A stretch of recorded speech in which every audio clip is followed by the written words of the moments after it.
Hello. Thank you very much for the invitation. I'm Georgia. I am coming from Athens, from Greece.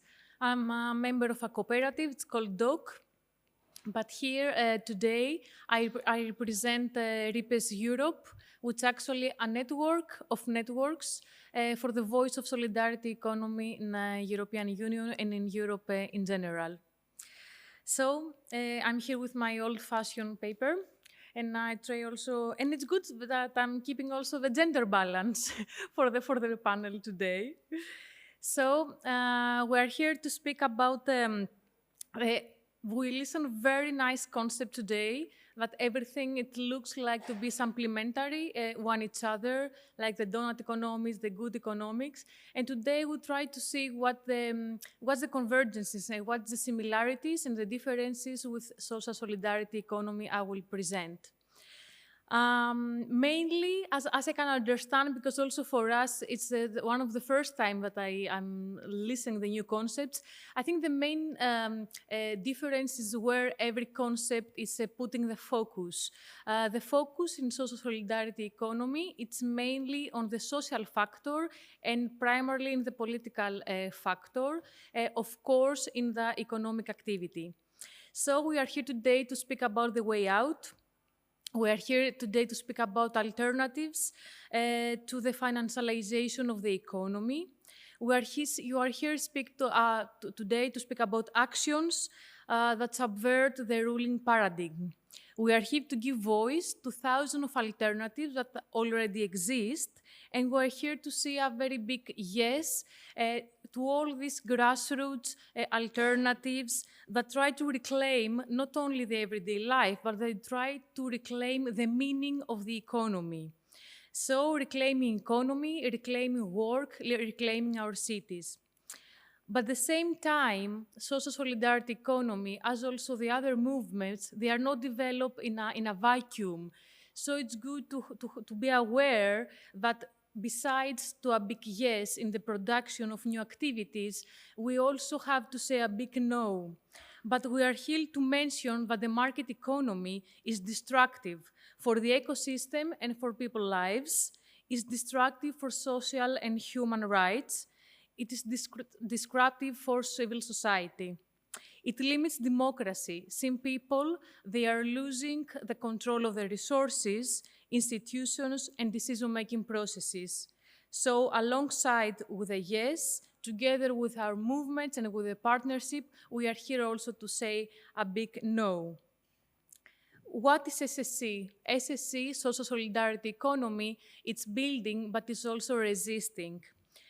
It's a collection of thousands of initiatives all over that the main point is to satisfy human needs through economic activities, reinforce the values of justice, ecological sufficiency, cooperation, and mutuality.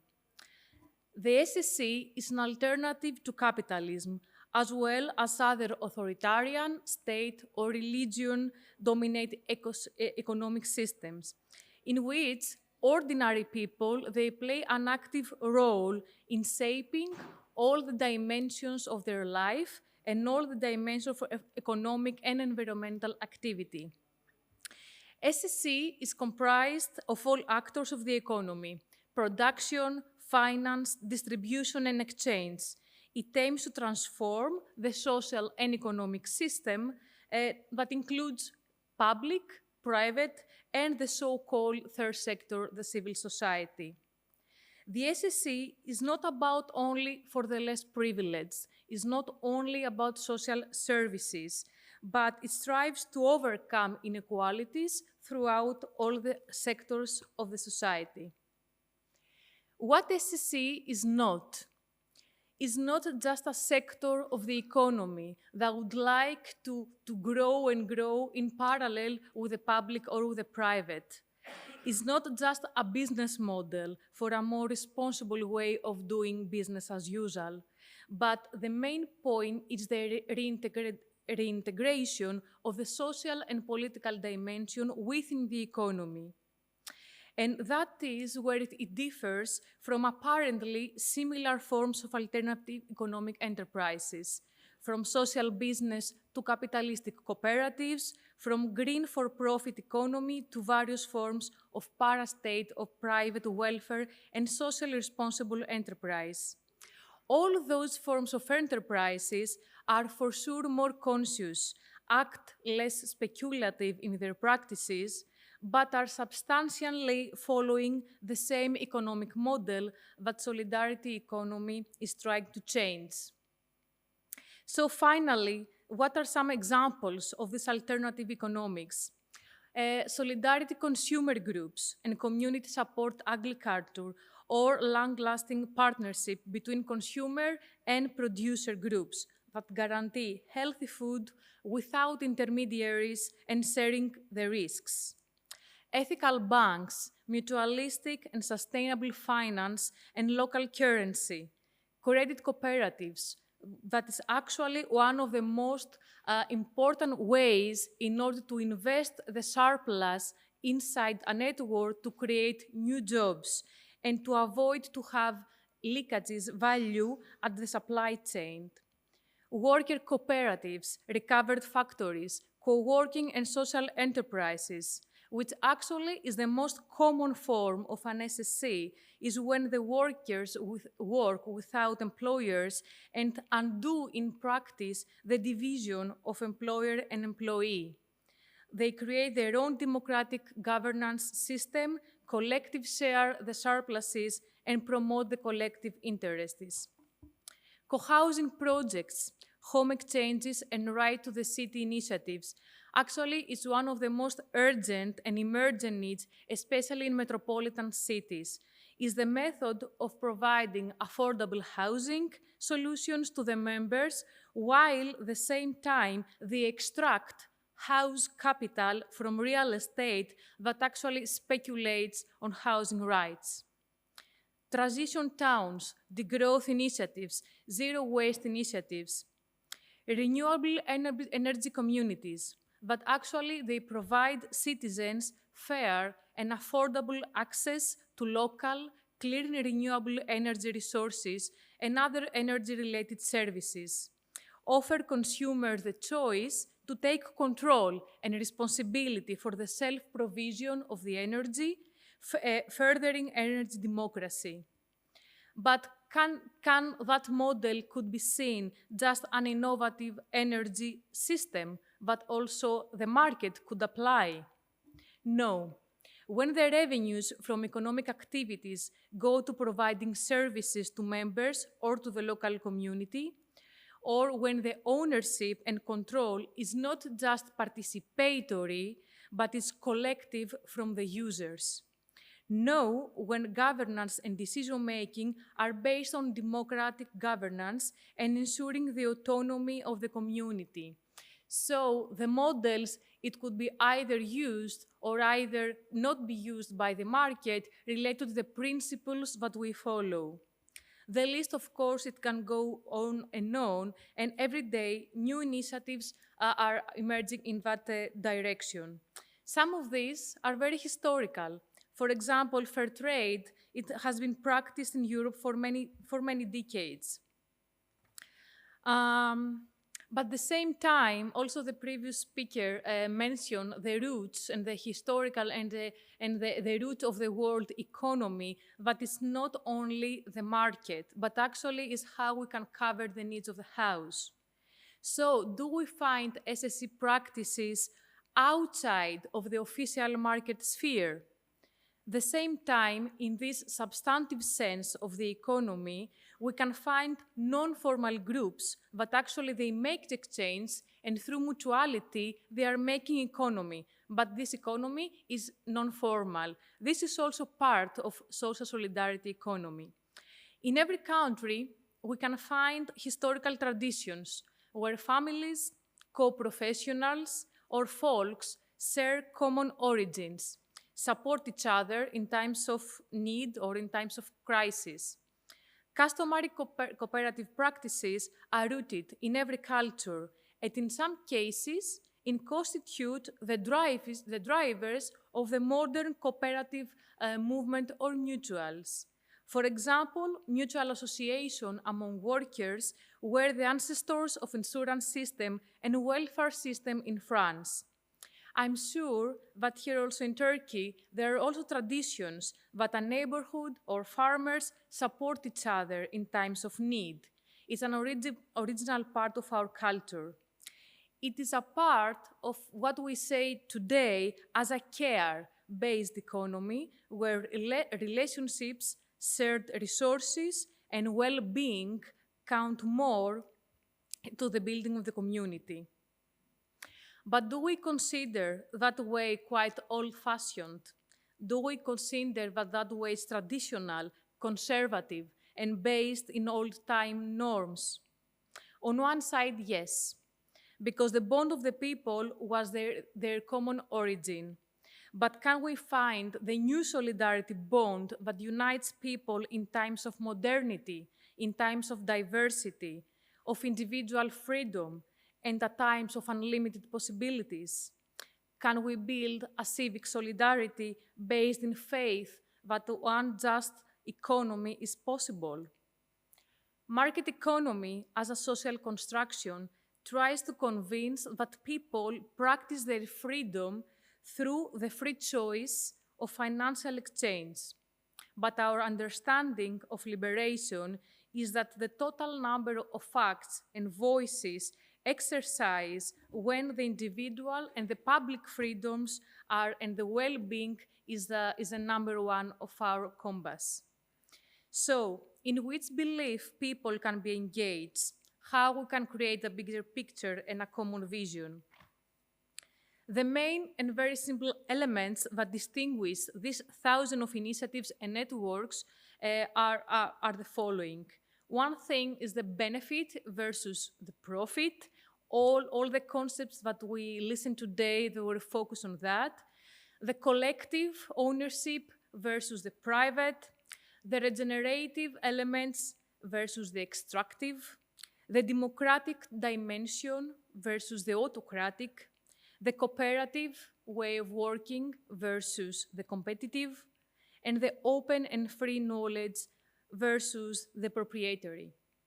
The above elements should be, of course, be accompanied by indicators. So all the models that we listen and we saw today, they were pointing also indicators in order how, not so much to measure how good we are, but to imprint actually what we are doing and to have it like a compass in order to create our own institutions for the change of the economy.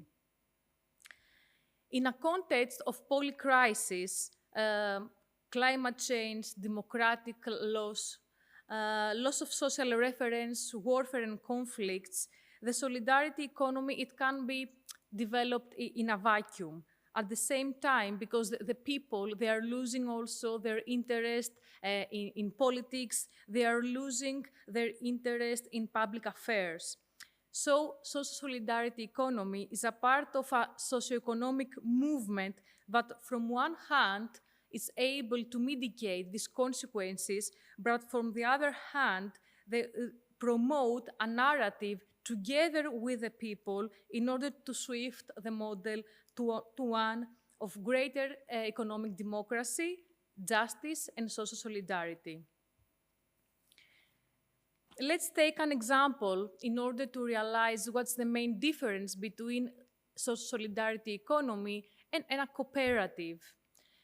It's a cooperative de facto, a social solidarity economy actor.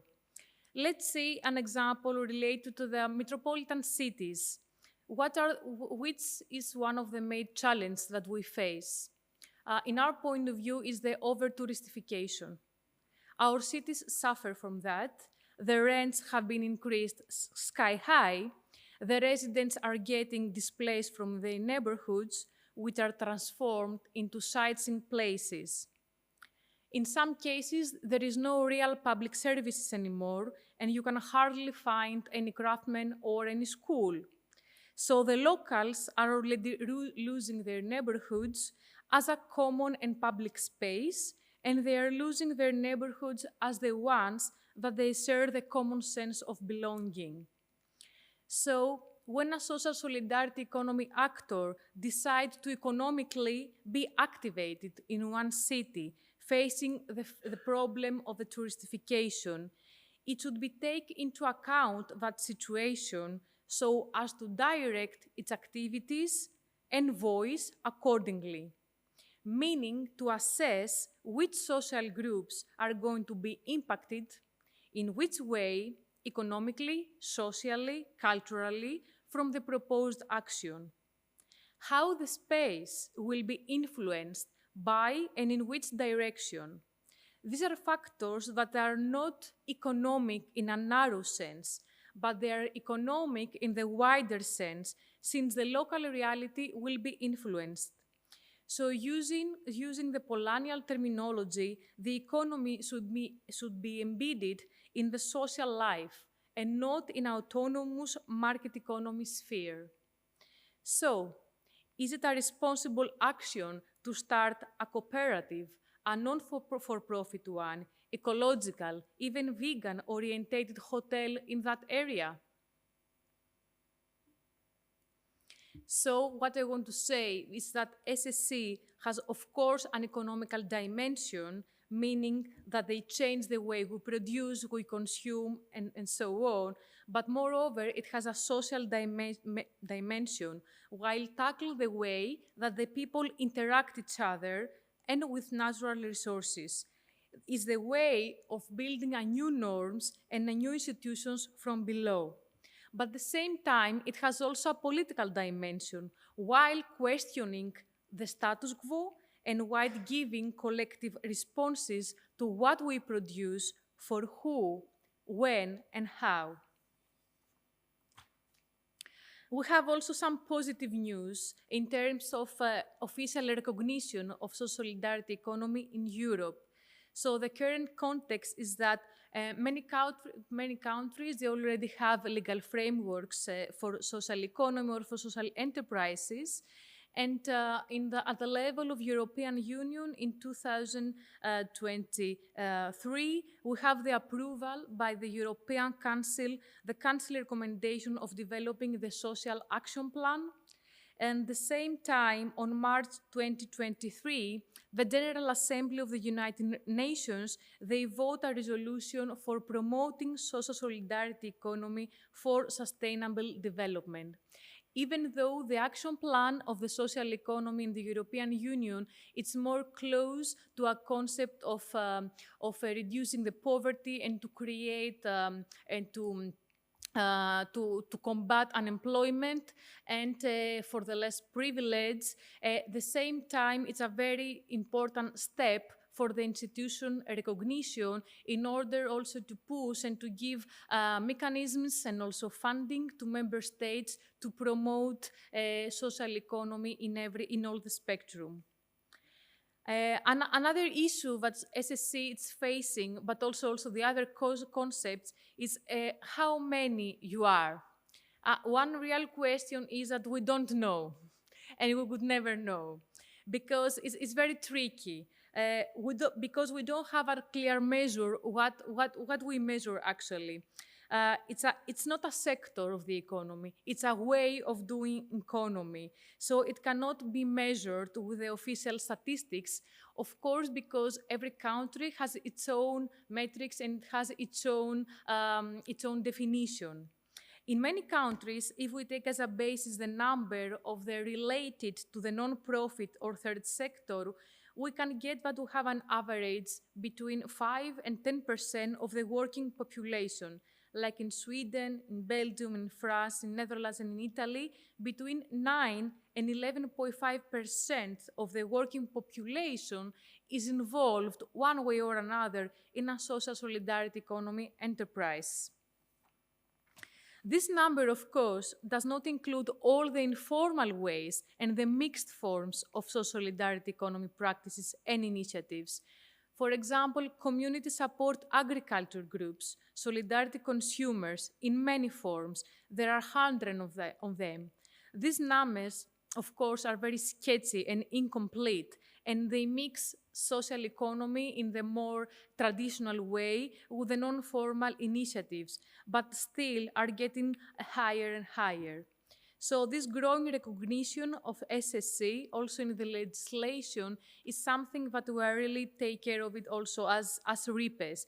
Actually, as RIPESS, the network that it emerged in 2009, and actually it's founded officially in Barcelona 2011 with 42 members. Advocacy and legal recognition is one of the main strategies. The first, actually, is the promotion of the territorial ecosystems of emerging of new networks. We are a network that doesn't produce services for the members, but moreover, it's a socioeconomic and political network that promotes the narrative, and we are supporting a lot all our members in order to create their own networks in their areas. So one of our main goals is how to promote territorial ecosystem of SSC. The second, as I mentioned, is the advocacy. But here also I would like to mention how we are doing advocacy. We are not a network that is based in Brussels, in the European Parliament, but we promote advocacy through our partners that they are involved on their own countries and their own cities. So through knowledge sharing, we try to co-produce policies together with the local authorities or together with the states on behalf of SSC. One third priority for us is with who we want all this change to be happen. RIPESS Europe and RIPESS Intercontinental, because we are part of the RIPESS Intercontinental, which is active in all continents, is that we make alliances with partners. So alliances for us is something fundamentally. Also alliances is all the concepts that we are listening here today. This is also why RIPESS Europe was one of the main organizers of the World Social Forum of Transformative Economies that took place in Barcelona 2020. So we will continue this approach and work with networks and movements on ecological transition and climate justice, feminist economy, solidarity finance, food sovereignty, and agroecology, particularly in the field of advocacy and the field of campaigning. Some of our main alliances is the network of ECOLIS. ECOLIS is the European network for community-led initiatives on climate change and sustainability. We are working together with WFTO for the holistic approach of fair trade enterprises, together with the global Eco-Village network, which is a growing network of regenerative communities. Eco-Village, for the ones that they don't know, is an intentional and traditional urban community that is consciously designing its pathway through locally owned and participatory processes. Urgency, that's another network supporting agroecology, transition towns movement, etc. Regarding the links with the prosumer economy and with the social solidarity economy, I think, as you can understand also, there are many, many things in common. Before I come here, I will also have a look at the Good for Trust platform, and it reminds me a lot the solidarity economy-based networks that we promote also in SSC, meaning how the producer and the prosumers, they can cooperate together in order to create and change the supply chain. One thing I would like to point out is that in SSC, this is very important, that this relation is long-lasting, and there are socioeconomic agreements together in order not only to exercise selling and buy, but also to create a common identity and a common community based also in sharing the risks.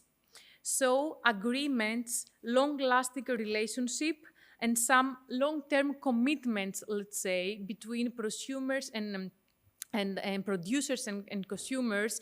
It's one of the main points I would like to tackle through the prosumer economy. So reading the concept and the method of the prosumer economy, I think that the hidden secret is in this synergistic and circular relationship of the groups involved in order, from one hand, to improve this economic exchange, but from the other hand, the sociopolitical one is to create a competitive narrative and cooperative with alliances in order to intentionally reclaim the economy, focusing also on the social foundations. Thank you.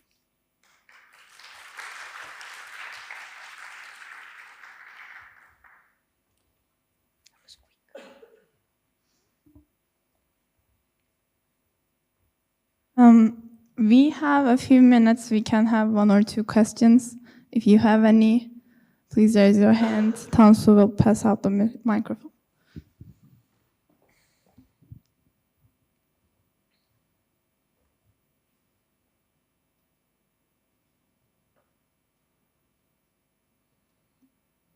If we don't have any questions, we can leave for the coffee break.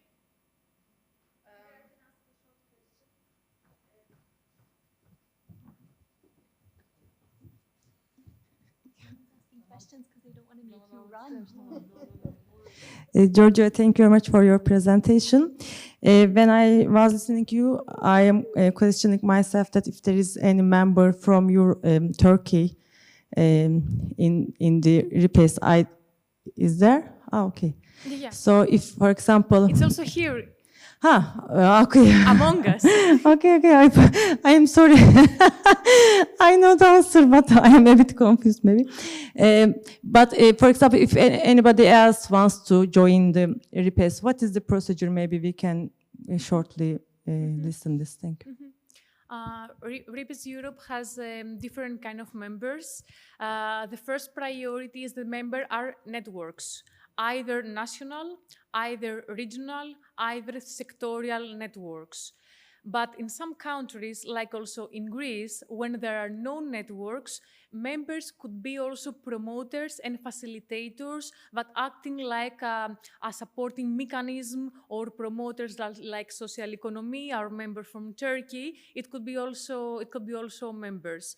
So there is an application, somebody's apply, and then we have some meetings in order to see exactly how we can evaluate the principles, the activities, and then to create a meeting, to create an invitation to our General Assembly, because also we have a certain governance scheme in order to be elected and to join. It's a very easy procedure for us. It's very important to expand also to the more eastern. So the last years we make some efforts to have also members from Moldavia, from Bulgaria, also from the Balkans. Also would love to be also more people here in Turkey. Yeah. Because actually when it started RIPESS Europe, it was more developed in the Francophone countries. It starts from Luxembourg, in France, that social economy, it's really developed, in Spain, in Italy. But now I think also more countries, they start to join.